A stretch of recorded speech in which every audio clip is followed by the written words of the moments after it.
नमस्ते बच्चों। पिछले वीडियो में हम यहाँ पर चल रहे थे, आप लोगों को पता होगा ये एक्टिविटी हम लोगों ने देखी थी। How do acids bases react with metals.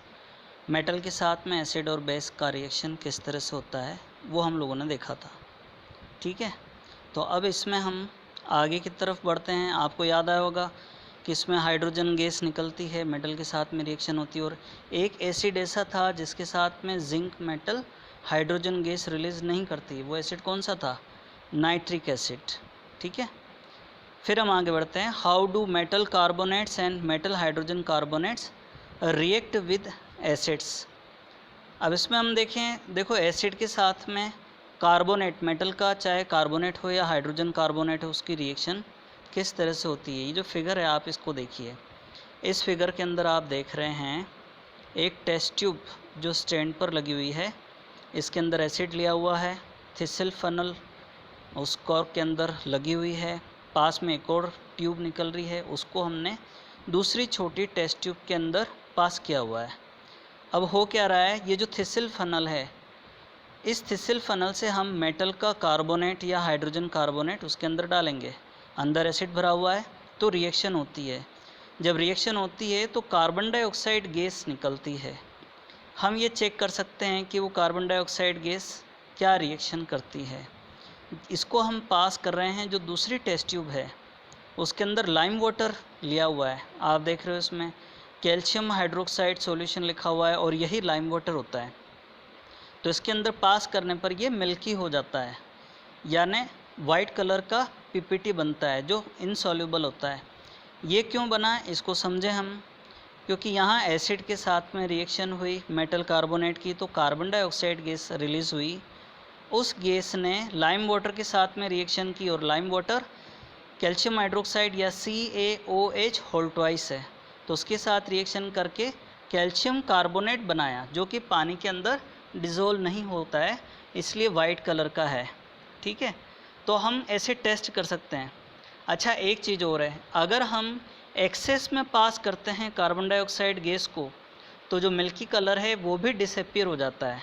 उसका रीज़न क्या है? क्योंकि ये जब एक्सेस में पास करते हैं CO2, तो वो जो कैल्शियम कार्बोनेट है सॉल्यूशन के अंदर, उसी के साथ फर्दर रिएक्शन करता है और कैल्शियम बाइकार्बोनेट या कैल्शियम हाइड्रोजन कार्बोनेट बनाता है। वो पानी के अंदर सॉल्यूबल होता है, वो डिज़ोल्व हो जाता है, तो जो वाइट कलर है वो डिसअपीयर हो जाता है। तो ये एक्टिविटी देखिए, इसके अंदर सोडियम बाइकार्बोनेट या सोडियम हाइड्रोजन कार्बोनेट या फिर सोडियम कार्बोनेट को लिया हुआ है और एसिड के अंदर मिक्स कर रहे हैं। नीचे ये जो रिएक्शंस हैं, इन रिएक्शंस को देखिए। जो टेस्ट ट्यूब A और B, दो टेस्ट ट्यूब ली थी, जिसमें फर्स्ट के अंदर सोडियम कार्बोनेट डाला था, दूसरे के अंदर B के अंदर सोडियम हाइड्रोजन कार्बोनेट या सोडियम बाइकार्बोनेट।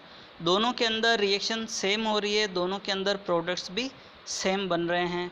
आप देखिए, दोनों के अंदर रिएक्टेंट हमने हाइड्रोक्लोरिक एसिड लिया है। प्रोडक्ट्स में देखिए, दोनों में NaCl, H2O और CO2 बन रहे हैं।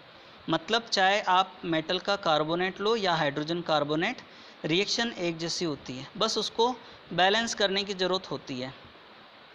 अब ये जो गैस है, हम इसको पास कर रहे हैं लाइम वाटर में। आप देखिए, इसमें रिएक्शन लिखी हुई है। लाइम वाटर में पास किया तो क्या हुआ? कैल्शियम कार्बोनेट बना वाइट प्रेसिपिटेट। ठीक है, फिर हम आगे बढ़ते हैं। What do all acids and all bases have in common. अब ये एसिड और बेस में कौन सी कॉमन चीज़ होती है? पहले हम एसिड वाले केस में देखते हैं। इस टॉपिक के अंदर पहले आप इस फिगर को देखिए। हम 4 बीकर लें, जैसा कि आपको यहाँ पर दिख रहा है। उन 4 बीकर के अंदर पहले बीकर में तो हम जैसे हाइड्रोक्लोरिक एसिड ले लें, दूसरे में सल्फ्यूरिक एसिड ले लें, तीसरे में हम एल्कोहल ले लें इथेनॉल C2H5OH, और चौथे में हम ग्लूकोज ले लें C6H12O6। देखो, इन चारों के अंदर आपको पता है कि हाइड्रोजन होती है, HCl, H2SO4, C2H5OH and C6H12O6। ये 4 बीकर हमने लिए, और ये जो एपरेटस आपको दिख रहा है, इस तरह से सेटअप हमने जमाया है। एक कॉर्क है, उसके साथ में 2 आयरन नेल्स लगा दी, और उसको इलेक्ट्रिक सर्किट से हमने इस तरह से कनेक्ट कर दिया, बीच में आपको बल्ब दिख रहा है, बैटरीज लगाई हैं, स्विच लगाया हुआ है। चारों में इस तरह से हम सेटअप कर दें तो ये जो हमने डिस्टिल वाटर और उसके साथ में ये जो सॉल्यूशन लिया है, अगर हम इलेक्ट्रिसिटी पास करेंगे तो हम देखेंगे कि केवल 2 केसेस में ही बल्ब ग्लो होता है। किस केस में? जिसमें हमने HCl और H2SO4 लिया है उसी में बल्ब ग्लो हो रहा है। लेकिन अगले 2 केसेस ग्लूकोज और अल्कोहल, उसमें बल्ब ग्लो नहीं हुआ। इसका मतलब क्या हुआ? मतलब ये हुआ कि जो फर्स्ट 2 केसेस हैं उनमें तो इलेक्ट्रिसिटी पास हो गई, लेकिन नेक्स्ट 2 केसेस हैं उनमें इलेक्ट्रिसिटी पास नहीं हुई। अब ध्यान देना, ये जो शुरू के 2 सब्सटेंसेस हमने लिए वो एसिड्स हैं। अब बाद वाले जो 2 सब्सटेंसेस हैं भले ही उनमें हाइड्रोजन है लेकिन फिर भी वो एसिड नहीं हैं। तो इससे क्या कंक्लूज़न निकलता है? यह कोई ज़रूरी नहीं है कि जितने भी सब्सटेंस जिनमें हाइड्रोजन हो वो एसिडिक बिहेवियर शो करें, ऐसा ज़रूरी नहीं है। ठीक है, अब ये देखिए एक्टिविटी 2.8। इसी एक्टिविटी को हमने अभी देखा है। Take solution of glucose, alcohol, hydrochloric acid, sulphuric acid, fix 2 nails on a cork and place the cork in 100 ml beaker. Connect the nails to be 2 terminals of 6-volt battery through a bulb and a switch as shown in figure 2.3. Now pour some dilute hydrochloric acid in beaker and switch on the current. Repeat with dilute sulfuric acid. What do you observe? Repeat the experiment separately with glucose and alcohol solution. What do you observe now? Does the bulb glow in all cases? You know very well that not in all cases the bulb glow, but only in 2 cases bulb glow. Okay? अब ये next जो activity है 2.9, ये क्या show करने की कोशिश कर रही है, इसको हम देखें।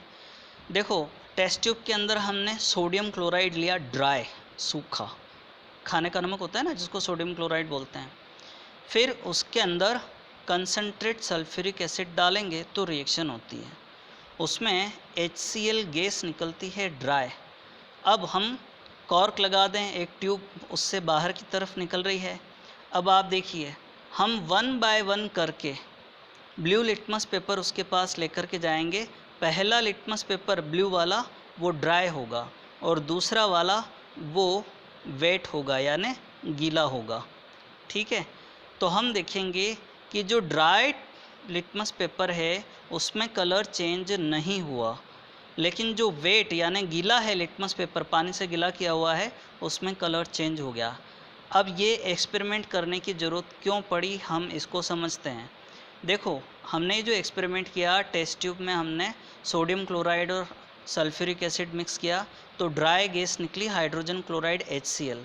हम ये चेक करना चाह रहे थे कि पानी की एब्सेंस में ये एसिडिक बिहेवियर शो करता है कि नहीं।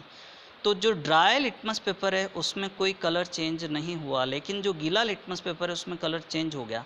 उसका रीज़न क्या है? उसका रीज़न ये है कि HCl ने उसके अंदर जो पानी है उसके साथ में रिएक्शन करके और वो H पॉजिटिव और Cl नेगेटिव आयन के अंदर कन्वर्ट हो गई। या हम यूँ बोल सकते हैं कि जो H पॉजिटिव आयन बना वो पानी के दूसरे मॉलिक्यूल्स के साथ में रिएक्शन करके H3O पॉजिटिव आयन या हाइड्रोनियम आयन या H पॉजिटिव प्लस आयन बनाता है। मतलब dry HCl gas acidic behaviour show नहीं करती है, लेकिन वाटर की प्रेजेंस में वो एसिडिक बिहेवियर शो करती है।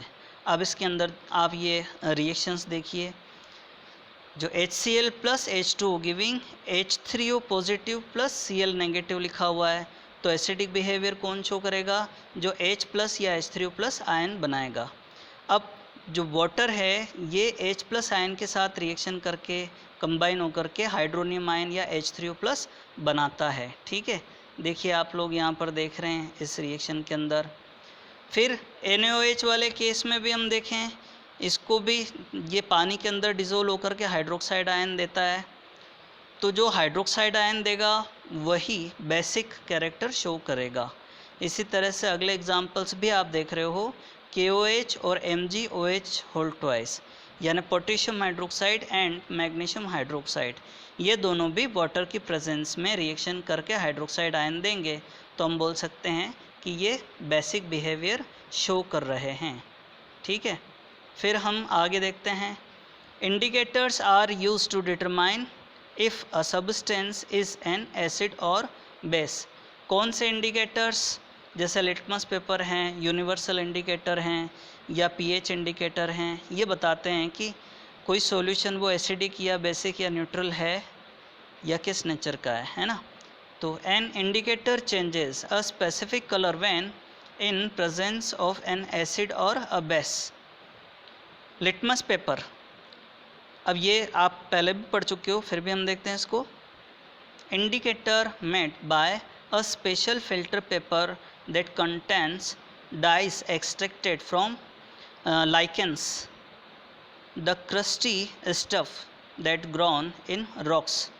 मतलब ये जो चट्टानी इलाके होते हैं वहाँ पर उगने वाली एक तरह की हर्ब होती है, जिसकी जो पत्तियाँ होती हैं वो उनका जो सैप होता है, सॉल्यूशन होता है, उससे कागज़ को भिगो करके लिटमस पेपर प्रिपेयर किया जाता है। ठीक है, अब ये आगे देखिए हम। Blue litmus turns red in an acid and red litmus turns blue in a base. Why do you think it's important to test an unknown substance with both type of litmus paper? बात समझ रहे हो? उसको हम चख नहीं सकते, test करना है, लेकिन टेस्ट ज़बान से नहीं करना है, वो लिटमस पेपर या किसी इंडिकेटर से करना है। ठीक है बच्चों, तो आज हम इतना ही रहने देते हैं, बाकी का हम नेक्स्ट वीडियो के अंदर पढ़ेंगे। Thank you very much.